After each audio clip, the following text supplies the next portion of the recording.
अब ये इतना जटिल है ये इसका मतलब समाधान कि वास्तव में आपका पकड़ पाना सहज भी है और कठिन भी है। ये दोनों ही बात है। भगवान अपने तत्व रूप शब्द में जब रहता है तो वह निराकार रहता है। तत्व रूप शब्द रूप तत्व में जब रहता है तो वहाँ कोई प्रकार की आकृति ही नहीं है। वहाँ किसी प्रकार का द्वैत जब शब्द ही नहीं है तो वहाँ आकृति तो द्वैत में होगी ना। इसलिए वे अद्वैत है। तत्व रूप शब्द है, शब्द रूप तत्व है, एक वचन है, तो वे सदा सर्वदा अपने परम धाम में रहता है। यदि उसकी जानकारी कभी भगवान की करनी है, भाई भगवान की जरूरत पड़े तो भगवान की जानकारी की तो जरूरत है ना, तो वह एकत्व जो है वह तत्वरूप शब्द है, वह दूसरा कोई जानता ही नहीं है।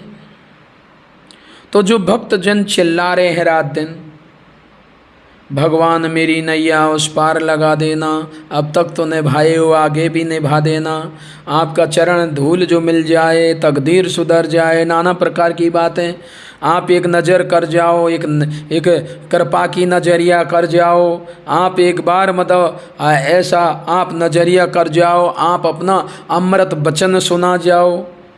तो अब तो क्या करें? भगवान जी इस सारी स्तुति को सुन रहा है तो फिर अब कान जाके पास ना हो जब भी वो सुन रहा हो, जिसके पास आँख ना हो तब भी वो देख रहा हो, जिसके पास इंद्रियां ना हो तब भी सारे इंद्रियों का वे मतलब मानी सकल रस भोगी, मानी सबका भोगता वही है।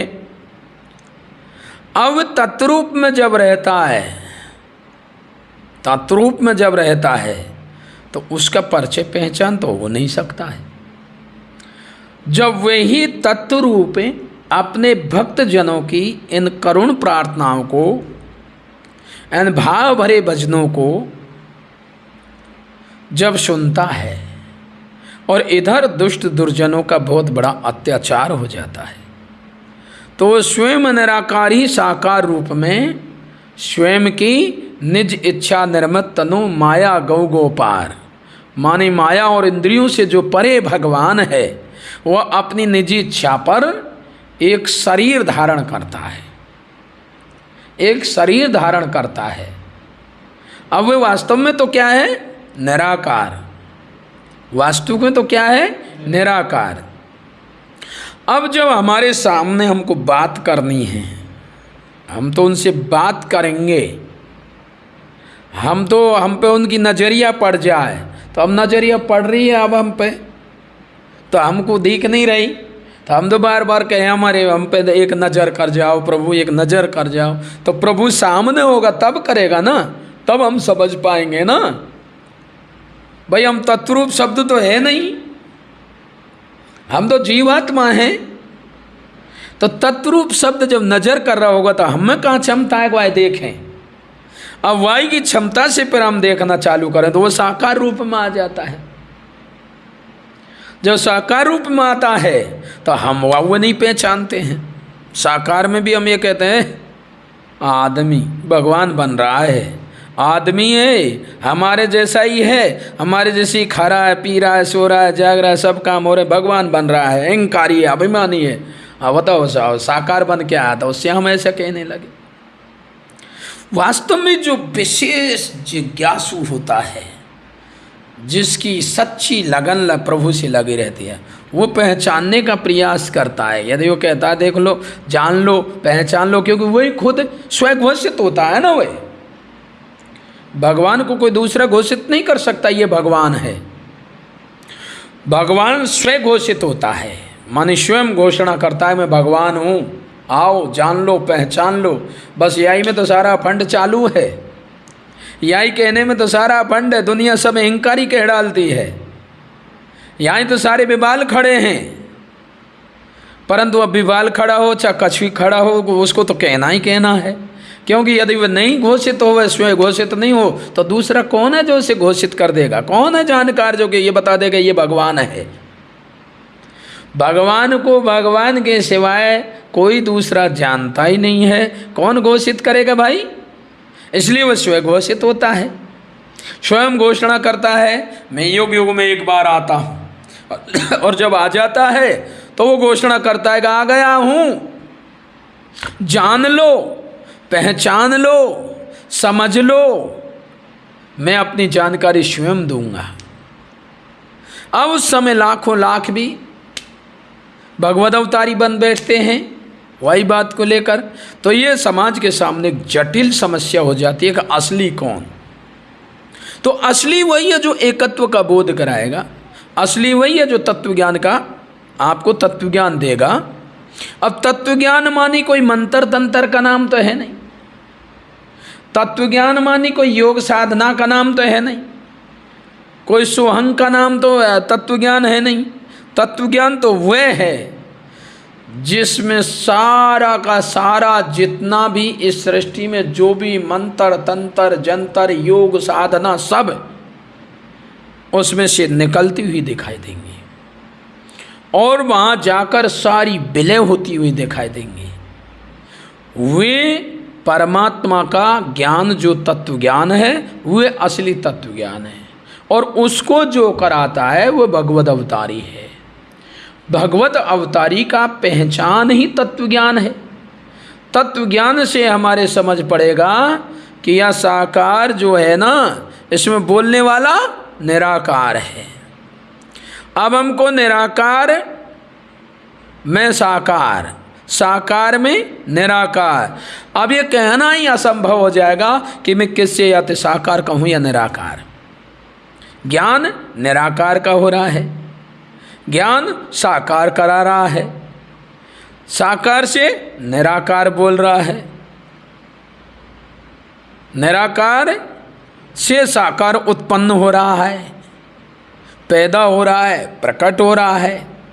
बड़ी समस्या हो जाती है कि अब ये भगवान किससे कहूँ।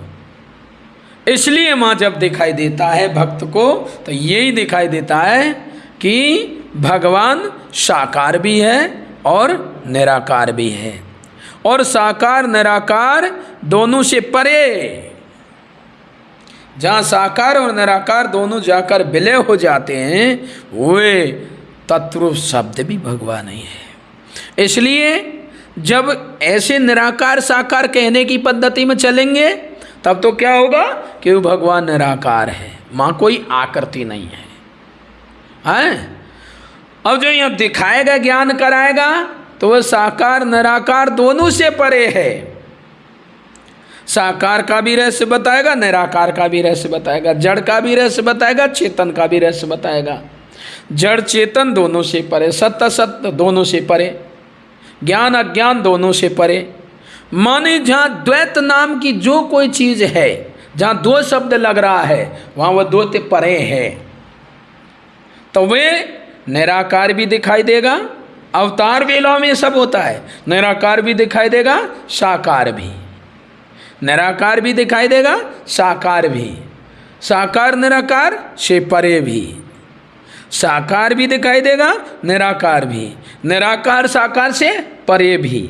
जब महाजवाब देखोगे तो एकत्व का बोध होगा, और यहाँ से आगे चलोगे तो द्वैत भासेगा।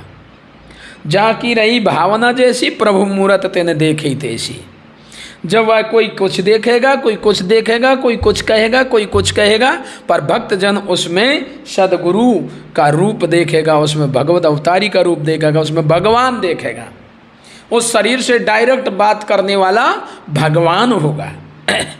इन अन्य सब शरीरों से जीव जीवात्मा आत्मा बात कर रहा है, परंतु उस शरीर में से परमात्मा बात करता है, परमात्मा बोलता है, परमेश्वर बोलता है। उसका जब बोध होता है, जब ये समझ में आता है।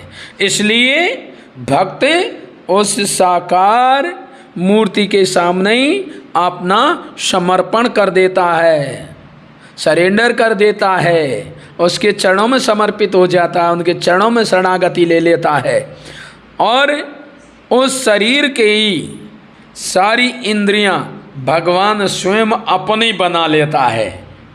तो वो भगवान आशीर्वाद देता है, खड़ा भी करता है, बोलता है, ऐसा करिए, ऐसा करने से आप मुक्ति पा जाओगे, ऐसा करने से आप बंधन में हो जाओगे, ऐसा करने से ये मत करिए, बंधन वाला कार्य मत करिए, या कार्य को करिए। साकार में भक्त पूरा लाभ लेता है, पूरा मतलब जो टोटल जाकवा के प्रश्न होंगे ना वो साकार में ही पूरे होंगे। सामने साकार होगा तो सारे प्रश्नों का समाधान वो साकार देगा। और इस धरती पर कोई नहीं है जो सारे प्रश्नों का समाधान दे दे। हम लोग जितना पकड़े उतना बता रहे हैं, जितना पकड़े हैं समझे उतना बता रहे हैं। वास्तविक में समाधान तो केवल भगवत अवतारी के पास होता है, केवल भगवत अवतारी के पास। संपूर्ण समाधान धरती पर कोई नहीं दे सकता, एकमात्र परमेश्वर परमात्मा ही देता है। वो कृपा कर दे तो किसी से भी कुछ भी बोलवा लेता है, वो उसकी मेहरबानी है, उसकी कृपा है, उसकी दया है जो वो क्या बुलवा रहा है। हमको ये मालूम ही नहीं कि हम क्या बोलते जा रहे हैं। वास्तव के समझा जाए तो उस परमात्मा से ही मतलब जो आ रहा है उसे बोलता जा रहा हूँ। उसने जो जनाया समझाया है उसी से हम बोल रहे हैं, उसी का संदेश हम प्रभु संदेश सुनाते हैं। इसको सब कोई क्या जाने, ये परम लाभ की बातें हैं, इनको सब कोई क्या जाने। तो भगवान साकार भी है, भगवान निराकार भी है, क्योंकि ये हमने जाना समझा है, हमने साकार को भी देखा है। धरती पर जब साकार थे तो उसको देखा है, जाना है, पहचाना है, पहचान के ही फिर उनका सत्संग भी सुना है। सत्संग के द्वारा पहचाना कि भगवत अवतारी है, उसको जाना है, समझा है, पहचाना है, उससे सत्संग सुना है, आज तक उसमें लगे हुए हैं 2005 से, और आज 2025 चल रहा है। भगवत कृपा से उसी के संदेश देने में लगे हुए हैं समाज को। समाज चाहे गाली देवे, चाहे प्रसन्नता देवे, चाहे कुछ दे, वो उनकी मर्जी है। हमको ये दोनों चीज़ लेनी थोड़ी है, ये तो प्रभु की चीज़ है, परमात्मा के चरणों में सौंप देते हैं। प्रभु ये माल मिला है समाज से, ये आपके चरणों में समर्पित है, आप जाने इनको क्या दंड देंगे या पुरस्कार देंगे, आपकी मर्जी है। हमारा जो ड्यूटी हम कर रहे हैं कि हमको भगवत संदेश पहुंचाना है, कल की अवतार का संदेश पहुंचाना है। उनके चरण शरण में आने पर ही मुक्ति अमरता है, और वहीं साकार निराकार, निराकार साकार, साकार निराकार से परे जो है उसका सारा रहस्य आपको समझ में मिलेगा। इसलिए हमने साकार निराकार, निराकार साकार से परे जिनको तत्व ज्ञान मिला उन लोगों ने जाना समझा देखा है। प्रेम से बोलिए सदगुरुदेव जी महाराज की, परम पिता परमेश्वर की, आनंद कंद लीलाधारी प्रभु सदानंद जी मनमोहन भगवान की जय।